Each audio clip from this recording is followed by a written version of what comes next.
Sachs is backtracking a little bit on their position on gold. They say it's not time to short gold just yet, even though they're predicting $1,050 as a price point for gold in 2014. I find that interesting. Now, they're saying not to short it, and that would be quite a significant gain if that happened, if you shorted gold, if that goes down at 2,050. So it's almost like they're backtracking a little bit. But if you examine all the other gold bull trends that we had in the past, especially during the 70s, around 1975, 1976, they also had a major correction. And it's not a perfect one-to-one correlation, but if you look what happened back then, it seems to be fairly close to what's happened now. It's not a perfect correlation, but it's a normal correction in the gold market, and the bull market is not over with. And the silver market, well, I assume that when gold takes off, the silver is going to take off even more so, but it's going to be the tensions in the Middle East. I've also been talking about, Russia's president, dictator, whatever the hell he is. He's Peter the Great, the new modern Peter the Great, taking over the whole place, or, Igor the Terrible, or whatever the hell he is. He's actually for tensions in the Middle East, despite all his peace talk, because it's going to bring the price of oil up. And I want to point this out, because, some people get all pissed off when I talk about Putin in a bad light or whatever.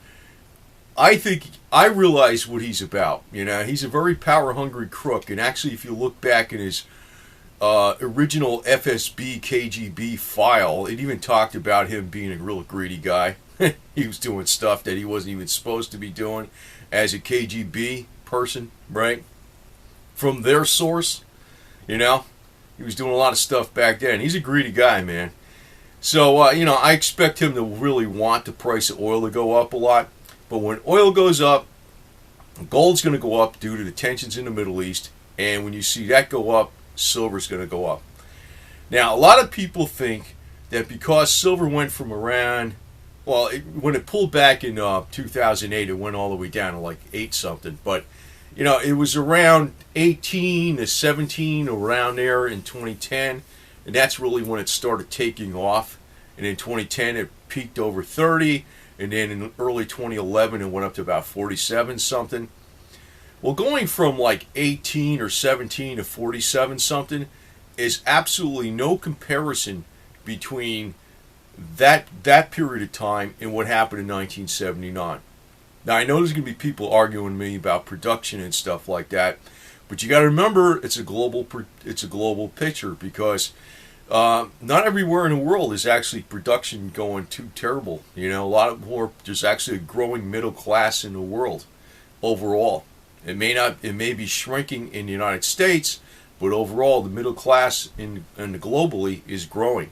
More and more people are buying things and cars and all this kind of stuff, and bigger products and stuff like that to improve their lives.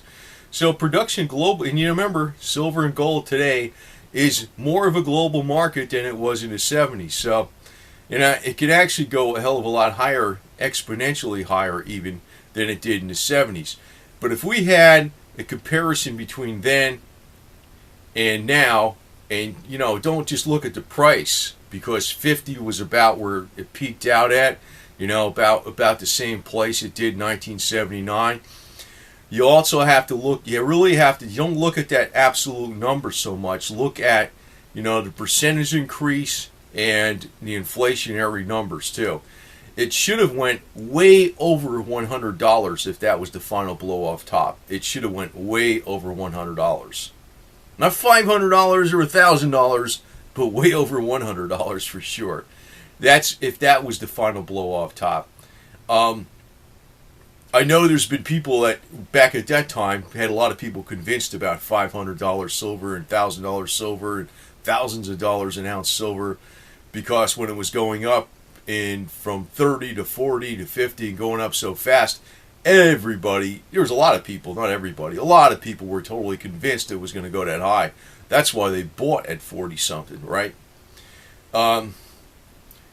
The only way that's going to be possible is if the dollar really gets clobbered into oblivion. I don't know if that's going to happen right away. The United States, despite having so many problems and things like that, is a hell of a lot stronger than people think. And that's why I don't like pushing the doom and gloom button too much, because it's your positive outlook that actually gives strength to things. You know, when things actually seem like they're the worst, you forge ahead and you change the situation, right? For the better. Not the worst. I know the politicians use that word change a lot, but you change the situation for the better just by more productivity, working smarter and working harder, right? That's why I don't like pushing the doom and gloom button, you know? Mark Farber talks about doom, gloom, and boom. I don't know what the hell that's about. But anyway, I don't like pushing any of that doom and gloom stuff, because the bad vibes you'll actually make your own future by doing that kind of garbage too. That's why I don't like a lot of these alternative media clowns, man. They freaking are always pushing the fear all the time.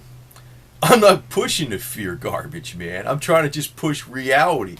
And, if there's a problem coming up, I want to alert people about it so you can say, hey, we're going headlong into the problem. We'll go around it or something, go over it, go under it, or whatever the hell we're going to do.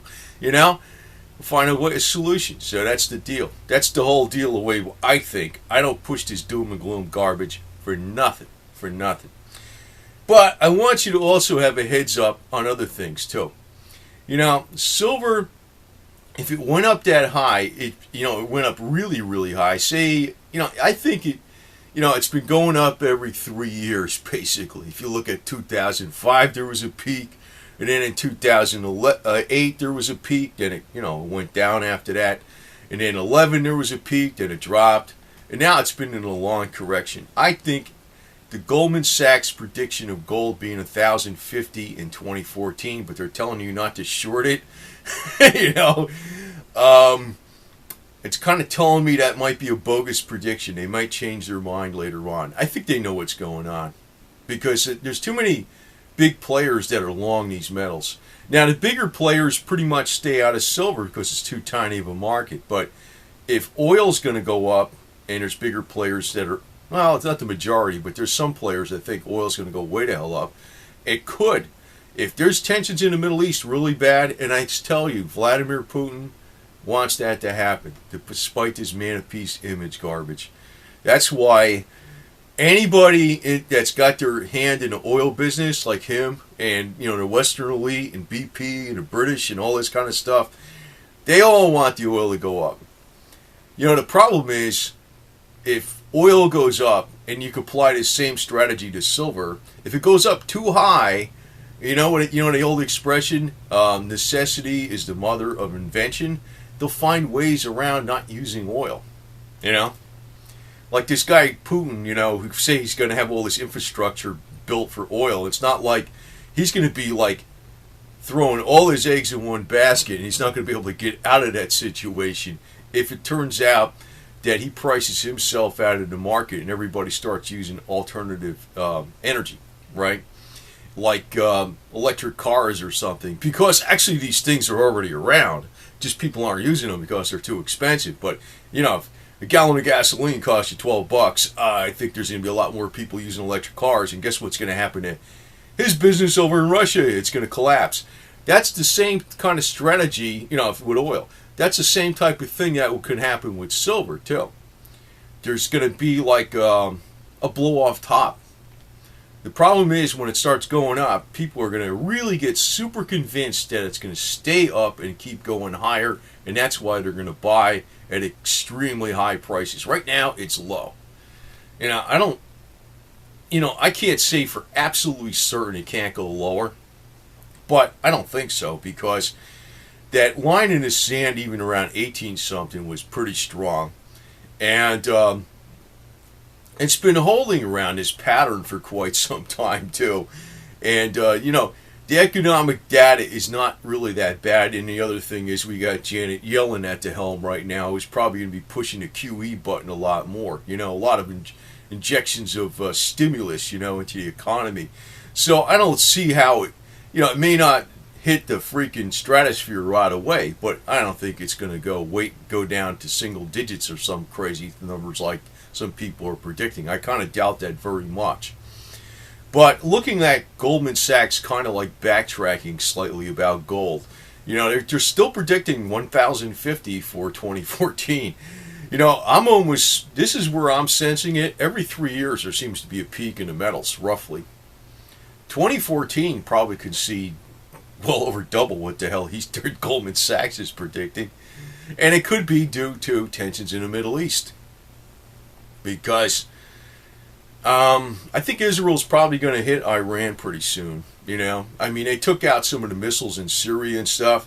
They may do it because, I know, even though they've been talking about this nuclear technology that Iran could be having for the next, in 6 months, they're going to have it, and it hasn't happened yet. And they're probably getting a lot closer right now. But, do keep in mind something else. That Iran, and I know maybe I'm saying that wrong, Iran, I know, I'm from the Northeast, that's how we say it anyway. Iran actually, if they were just going after electricity with this nuclear stuff, to make nuclear electricity, they would not be doing that and taking all these reparations against them, economic sanctions, and having like everybody against them. Really what they're doing is they really are looking for weapons technology. You have to freaking at least say that. Come on. If you're going for electricity and you were like the leader of that country, you'd say, well, if these guys are all pissed off at me because they think I'm making nuclear weapons, I'd abandon that program in 2 seconds flat, because you're sitting on like 100 years worth of natural gas and crude oil, right? They are trying to freaking make nuclear weapons, right? So, at least figure that part out, whether you think that's okay or not. I don't think it's okay, not with those guys, because I'm an infidel, you know what I mean? But anyway, that's actually the conflict in the Middle East is actually going to lead to a major, major spike in oil prices, a major, major spike in gold and silver. The word is spike. Spike means it spikes up. And it doesn't stay like a plateau. It means it goes way the hell up. And when the demand drops off, they find ways around not using silver. They find ways around not using oil. Actually, the world is going to change. After, this next freaking catastrophic collapse, or whatever the hell you want to call it, it's going to be a change for the better. The only thing is, to watch for the future is the guys that are power hungry, they're going to try to take over water. But even there's a way around that, because there's plenty of water on the earth. It just needs to be processed into drinkable, potable water. And if you have the energy to do that, I think Nikola Tesla has already shown us the way to do that. But even so, just to give you an idea of how the elite try to really put the thumb on people all the time, it's not just the Western elite, it's Vladimir Putin too. It's the Chinese elite. They don't want individuals growing industrial hemp.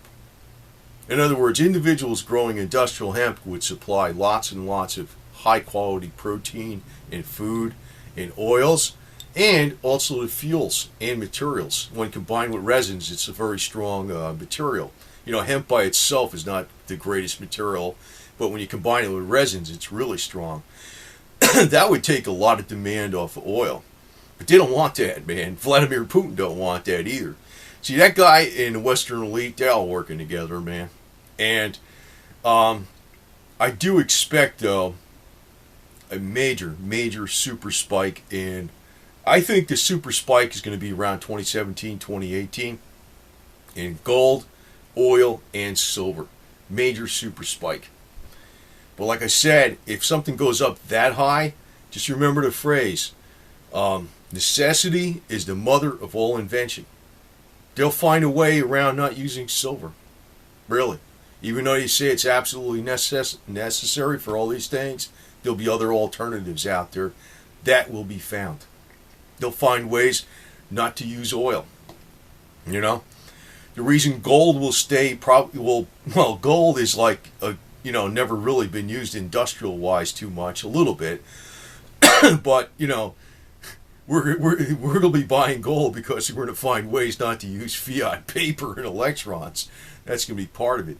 But, if you have a positive attitude and you work hard and you're independent, you actually will almost immediately destroy the banksters because they're leeches. They're leeches. Just put it that way.